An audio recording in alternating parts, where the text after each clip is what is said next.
Good morning, students. Now we are going to start our second number sum number second. कल हमने first number का सम कर दिया था. You understand it very well.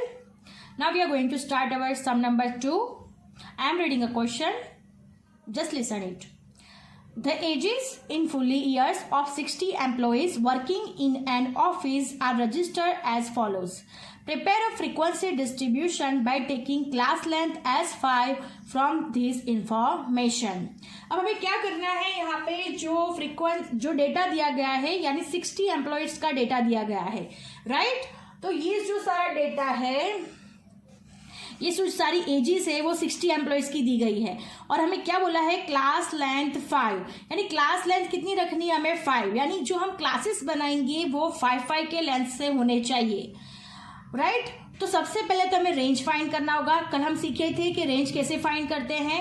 तो range का फॉर्मूला क्या है, maximum value minus minimum value. अब ये डेटा है जो पूरा, उस डेटा में सबसे हाईएस्ट वैल्यू कौन सी है, तो हम फाइंड कर सकते हैं कि सबसे हाईएस्ट वैल्यू कौन सी है. तो हम देख लेते हैं कि सबसे हाईएस्ट वैल्यू कौन सी है.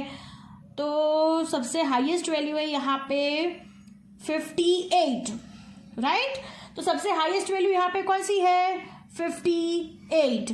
ये रहा, देखिए आप देख सकते हैं सबसे हाईएस्ट वैल्यू कौन सी है, 58. और सबसे लोएस्ट वैल्यू कौन सी है, तो सबसे लोएस्ट वैल्यू भी हम फाइंड करेंगे. तो कहाँ पे है सबसे लोएस्ट वैल्यू, तो सबसे लोएस्ट वैल्यू है 21. सबसे हाईएस्ट कितना है, 58 है और सबसे लोएस्ट कितना है, 21 है. इससे हमें क्या मिलेगा, रेंज मिलेगा, राइट? तो सबसे पहले हम लोग क्या फाइंड करते हैं, range. Understand? Now look at here students. Range is equal to maximum value minus minimum value. Maximum value कितना था, 58 था और minimum value कितना था, 21 था. तो 58 minus 21 हमारा रेंज कितना हो गया, 37. चलो understand what is the range. Range हमारा कितना हो गया, 37. Now moving to the next. Now look eight here student, हमें क्वेश्चन में ही दिया गया है कि क्लास लेंथ कितनी लेनी है हमें, 5. यानी जो हम क्लासेस बनाएंगे उस क्लासेस में 5 का गैप होना चाहिए. Understand students? हमें पता चल गया कि नंबर ऑफ क्लास लेंथ कितनी होनी चाहिए, तो 5, यानी 5 का गैप होना चाहिए. बट नंबर ऑफ क्लासेस कितने होने चाहिए, कितने क्लासेस में वो डिवाइड होगा, तो number of classes is equal to range divide by class length. Range हमने फाइंड किया है 37, तो 37 और क्लास लेंथ हमें दिया हुआ है 5, तो 37 डिवाइड बाय 5 7.4, यानी अप्रोक्सीमेट 8 क्लास होने चाहिए. यानी जो हम क्लास डिसाइड करेंगे वो कैसे होने चाहिए, 8 क्लास कितने होने चाहिए, उसमें 8 क्लास होने चाहिए. अंडरस्टैंड? अब हमें 5 से हमें क्या बनाना है, क्लास बनाने हैं 5 के डिफरेंस से. अब देखिए यहाँ पे देखिए मिनिमम वैल्यू कितना है, 21, यानी सबसे कम से कम वैल्यू 21 है. अब 21 किसके बीच में आता है, तो हम बस सोच सकते हैं कि 21 20 से 25 के बीच में आता है. अंडरस्टैंड? तो ये 20 से 25 यानी 5 का गैप हो गया, 20 से 25 का 5 का गैप हो गया, यानी 20 से 25 एक क्लास बन गया, राइट? ऐसे हम सारे के सारे क्लासेस बनाएंगे. अब देखिए स्टूडेंट्स, लोएस्ट कितना है, 21. तो 21 किसके बीच में आता है, 20 to 25. तो 20 और 25 के बीच में क्लास लेंथ कितना हो गया, तो 5 का गैप हो गया.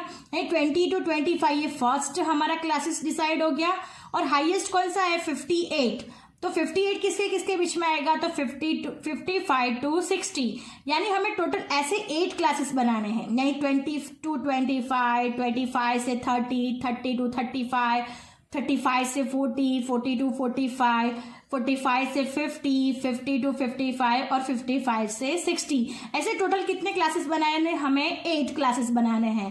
फिर उसके बाद हमें क्या करना है, उसमें टैली मार्क करनी है. टैली मार्क करने के बाद हमें टोटल एम्प्लॉयज की जो नंबर्स है वो काउंट करने हैं, total number of the employees count करने हैं. Understand? Now we are going to start our some.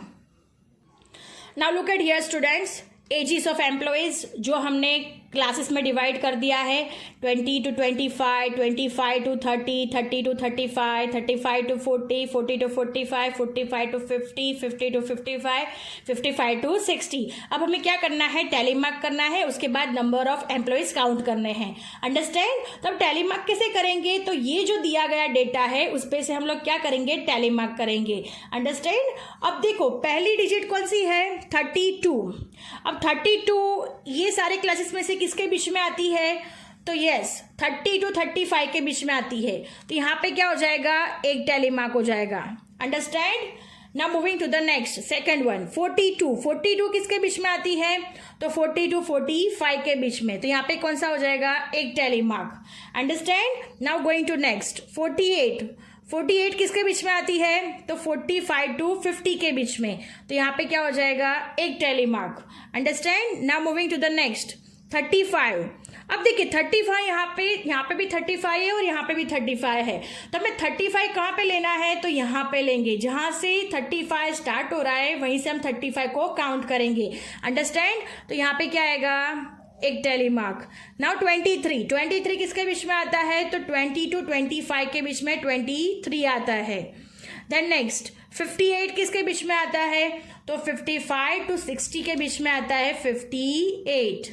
Understand? ऐसे हम सारी टैली मार्क करेंगे। आपको समझ में आ रहा है ना? अंडरस्टैंड? अब नेक्स्ट कौन सा है, 58 हो गया। 52, तो 52 किसके बीच में आता है, तो 50 to 55 के बीच में 52 आता है। देन 38 किसके बीच में आता है, तो 35 to 40 के बीच में आता है 38। अब 36 किसके बीच में आता है, तो 35 to 40 के बीच में आता है 36। Then 44, so 44, 40 to 45। देन 48 किसके बीच में आता है, तो 45 to 50 के बीच में 48। देन 39, तो 39 35 to 40 के बीच में। Understand? Now moving to the next 24 यानी 20 to 25।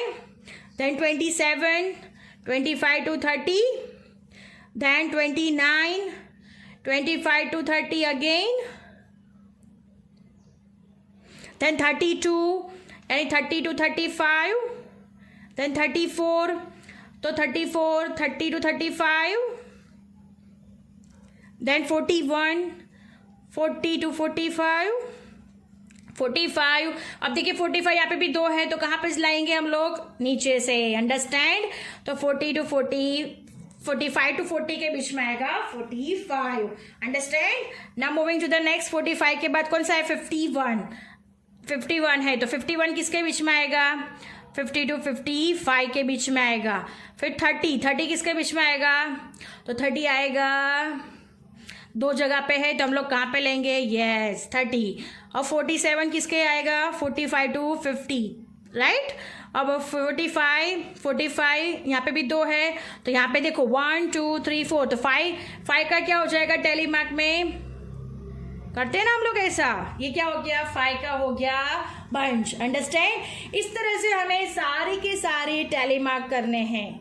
Understand? Now look at dear student, हमने सारे के सारे टैली मार्क कर दिए हैं according to the question, right. अब हमने टैली मार्क कर दी, हम टैली मार्क को क्या करेंगे, काउंट करेंगे। इससे क्या मिलेगा हमें, नंबर ऑफ एम्प्लॉइज। अंडरस्टैंड? तो फर्स्ट 20 to 25 में कितना है, 1 2 और 3, तो यहाँ पे कितना लिख देंगे हम लोग, 3। अंडरस्टैंड? अब नेक्स्ट 1 2 3 4 5 6 7 8, तो यहाँ पे कितना आएगा, 8। चलो अंडरस्टैंड, 8। अब नेक्स्ट 30 to 35 के बीच में कितना है, तो 5 + 5 कितना हो गया, 10, तो कितना आएगा, 10।